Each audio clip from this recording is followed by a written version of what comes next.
कल यानी कि 31 मार्च को टाटा IPL 2023 का नए सीज़न का आगाज़ हुआ GT और CSK के ओपनिंग मैच के साथ। लेकिन उससे पहले बात कर लेते हैं ओपनिंग सेरेमनी की। क्या बढ़िया तरीके से IPL 2023 की ओपनिंग सेरेमनी रही, जिसमें बहुत सारे आर्टिस्ट और सेलिब्रिटीज़ को इनवाइट किया गया था ताकि ओपनिंग सेरेमनी को चार चांद लग सके। और हुआ भी वैसे ही। अरिजीत सिंह, जो कि इंडिया के नहीं बल्कि वर्ल्ड क्लास टॉप सिंगर है, उनका भी लाइव कॉन्सर्ट हुआ। बाकी सेलिब्रिटीज़ ने भी परफॉर्म किया, जिसके चलते इस नए IPL सीज़न की ओपनिंग सेरेमनी एक ग्रैंड लेवल की हो पाई। और अब बात कर लेते हैं गुजरात और चेन्नई सुपर किंग्स के मैच की।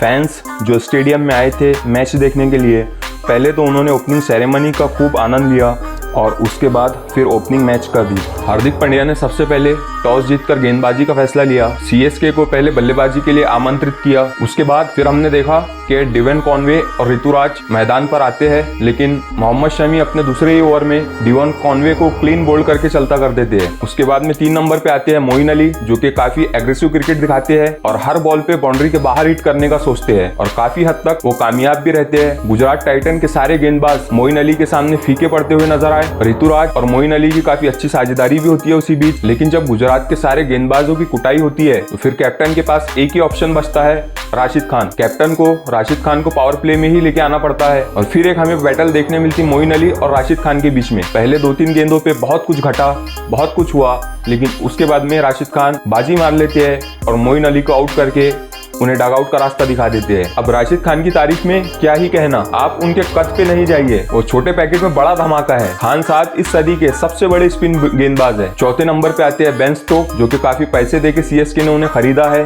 लेकिन बेन स्टोक भी ज्यादा कुछ खास कर नहीं पाते। राशिद खान के अगले ओवर में वो भी आउट होकर चले जाते हैं। लेकिन ऋतुराज एक साइड से मोर्चा संभाल के रखते हैं और जहां से मोइन अली छोड़ के जाते हैं वो उसी लय में बल्लेबाजी करते हुए नजर आते हैं। और ऋतुराज ने क्या पिटाई की गुजरात के हर बॉलर की, चाहे आप जोशुआ लिटिल की बात करें, अल्जारी जोसेफ की बात करें या हार्दिक पांड्या की बात करें, ऐसा लग ही नहीं रहा था कि बंदा सिंगल और डबल में डील करेगा। ऋतुराज गायकवाड़ ने रात में बताया कि उनमें कितना पोटेंशियल है, उनमें क्या क्लास है। और वहीं दूसरी तरफ अंबाती रायडू और शिवम दुबे स्ट्रगल करते हुए नजर आते हैं। तेरे पास कोई और रास्ता है? अंबाती रायडू 12 गेंद में 12 रन ही बना पाते, शिवम दुबे 18 गेंद में 19 रन बना पाते, जिसके चलते ऋतुराज गायकवाड़ को स्ट्राइक बहुत कम मिल पाती है। और मिडिल ओवर में CSK का रन रेट फिर से गिरता हुआ नजर आया। लेकिन ऋतुराज कहाँ थमने वाले थे, वो अपनी अंदाज में आक्रामक बल्लेबाजी कर रहे थे। 9 छक्के और 4 चौकों की मदद से ऋतुराज 92 रन बनाते हैं सिर्फ 50 गेंदों में। IPL 2023 का पहले शतक से ऋतुराज तो चूक गए, बहुत नजदीक आके वो आउट हो गए। और एक समय जहां ऐसा लग रहा था कि CSK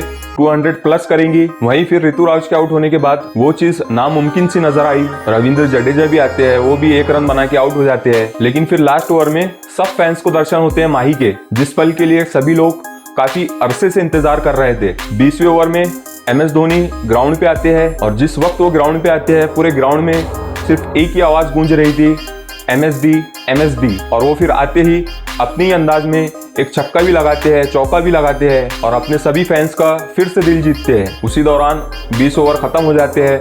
धोनी की फिनिशिंग टच के बदौलत CSK 178 बनाने में कामयाब हो पाती है और फिर आमंत्रण देती है गुजरात को कि आप आइए और बल्लेबाजी कीजिए। उसके बाद CSK यूज करती है impact player rule. Ambati Rayudu को रेस्ट करने के लिए भेज देती है और तुषार देशपांडे, जो कि एक गेंदबाज है, वो उनकी जगह पे आते हैं एज ए इम्पैक्ट प्लेयर। और गुजरात के लिए ओपन करने के लिए आते हैं वृद्धिमान साहा और शुभमन गिल। और दोनों बहुत बढ़िया तरीके से गुजरात को शुरुआत देते हैं, क्योंकि CSK के पास में दीपक चहर को छोड़ के दूसरा कोई भी क्वालिटी गेंदबाज नहीं है। लेकिन इस बीच सबसे ज्यादा इंप्रेस किया तो राजवर्धन हंगरगेकर ने, जो कि एक यंगस्टर है और पहले ही मैच में बहुत अच्छा परफॉर्मेंस उन्होंने दिया है CSK की ओर से। हंगरगेकर वृद्धिमान साहा को आउट करते हैं और गुजरात की ओपनिंग पार्टनरशिप को ब्रेक करते हैं। अब फर्स्ट इनिंग में जिस तरीके की मार ऋतुराज मार रहे थे, वो छक्का बचाने के लिए केन विलियमसन चोटिल हो जाते हैं, इस वजह से वो बल्लेबाजी करने के लिए नहीं आते हैं। और उसी बीच गुजरात अपना इम्पैक्ट प्लेयर का यूज करती है। साई सुदर्शन को बुलाती है एज ए इम्पैक्ट प्लेयर और साई सुदर्शन काफी अच्छा काम भी करके देते हैं, काफी अच्छे शॉट्स भी लगाते हैं। और दूसरी साइड से शुभमन गिल एक साइड से डटे हुए रहते हैं, बहुत इम्पैक्टफुल शॉट्स लगाते हैं, over cover on the up shots खेलते हैं, बहुत बढ़िया फॉर्म में नजर आते हैं। उसके बाद में हंगरगेकर साई सुदर्शन को आउट करते हैं। फिर मैदान पे आते हैं कप्तान हार्दिक पांड्या भी ज्यादा कुछ नहीं कर पाते, रविंद्र जडेजा उन्हें बोल्ड कर देते हैं और उसके बाद ही शुभमन गिल का भी विकेट गिर जाता है। शुभमन गिल बनाते हैं 63 रन 36 गेंदों में। अब यहाँ तक के तो ऐसा लग रहा था कि गुजरात टाइटन बड़े आराम से 18वें ओवर तक के मैच जीत लेगा, लेकिन फिर से सीएसके कमबैक करता है और गुजरात टाइटन का भी मिडिल ऑर्डर फिर से लड़खड़ाता हुआ नजर आया। विजय शंकर और राहुल तेवतिया स्ट्राइक पे मौजूद रहते हैं और उन्हें चाहिए रहती 3 ओवर में 30 रन। विजय शंकर एक छोटी सी पारी खेलते हैं लेकिन बहुत इंपैक्टफुल पारी खेलते हैं और 18वें ओवर में वो एक 6 लगाने के बाद में आउट हो जाते हैं। अब मैच बहुत रोमांचक मोड पे चला जाता है जहां पे गुजरात टाइटन को जीत के लिए चाहिए सिर्फ 12 गेंदों में 23 रन। तभी मैदान पे वापसी होती है छोटे खान साहब की, राशिद खान की। 19वां ओवर सीएसके के लिए डालने आते हैं दीपक चहर। पहले तो गुजरात को लेग बाई के 4 रन मिल जाते हैं। उसके बाद में दीपक चहर राशिद खान के स्लॉट में गेंद डाल देते हैं और गेंद जाती है सीधी बाउंड्री के बाहर 6 रन के लिए। उसके बाद में एक और चौका राशिद खान बहुत बढ़िया तरीके से लगाते हैं और पूरे मैच को अपनी तरफ खींच लेते हैं। अब लास्ट ओवर में चाहिए थे सिर्फ 8 run. Rahul Tewatia on the strike, Tushar Deshpande आखिरी ओवर डालते हैं सीएसके के लिए। पहली बॉल वो वाइड कर देते हैं। उसके बाद में Rahul Tewatia on the up shot बहुत बढ़िया तरीके से 6 रन मारते हैं। अब उन्हें चाहिए थे सिर्फ 2 रन और दूसरी बॉल पे फिर वो विनिंग शॉट लगाते हैं। तो इसी के साथ गुजरात टाइटंस 5 विकेट से मैच जीत पाई। और अगर हम बात करें कि इम्पैक्ट प्लेयर, तो इम्पैक्ट प्लेयर के रोल में सीएसके ने जिसको बुलाया था तुषार देशपांडे, जो कि अपने 3.2 ओवर में, मतलब वो 4 ओवर भी अपने कंप्लीट नहीं कर पाते और सिर्फ 3.2 ओवर में वो 51 रन दे देते हैं। जिसमें इकोनॉमी की बात करें तो 15 से ऊपर की उनकी इकोनॉमी हो जाती है और सिर्फ एक ही विकेट उनको मिल पाती है। और वहीं हम गुजरात टाइटन की अगर इम्पैक्ट प्लेयर की बात करें साई सुदर्शन की, तो बहुत इम्पैक्टफुल पारी खेल के जाती है। 17 गेंदों में 22 रन वो बनाते हैं जिसमें 3 चौके शामिल रहते हैं 130 के स्ट्राइक रेट से। तो इम्पैक्ट प्लेयर का ये रूल इस मैच में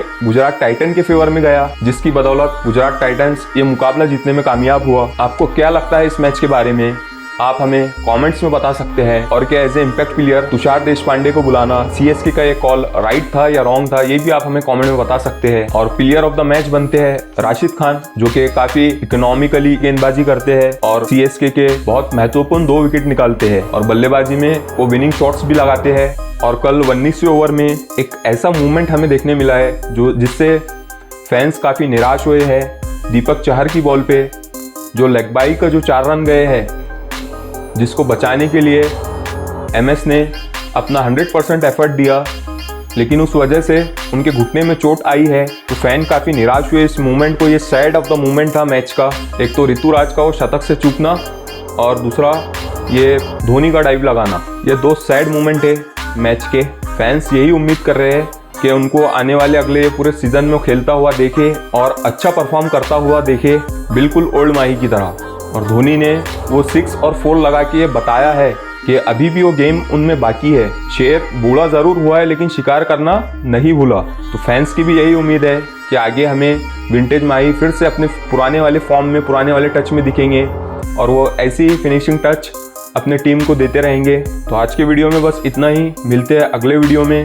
आज के मैच का एनालिसिस लेके फिर से आपके लिए हाजिर होंगे, तो वो भी वीडियो आप मिस ना करें। आप हमारे चैनल को सब्सक्राइब भी करें ताकि वो मैच की अपडेट भी आपको मिल सके, क्योंकि हमारे चैनल पे अभी IPL मेगा सीरीज चल रहा है। तो आपने अगर से चैनल को सब्सक्राइब नहीं किया है तो जल्दी से जाके चैनल को सब्सक्राइब करें। मिलते हैं नेक्स्ट वीडियो में एक नए प्रीव्यू के साथ, एक नए इन डेप्थ मैच एनालिसिस के साथ। ये बड़ी अच्छी बात कही आप।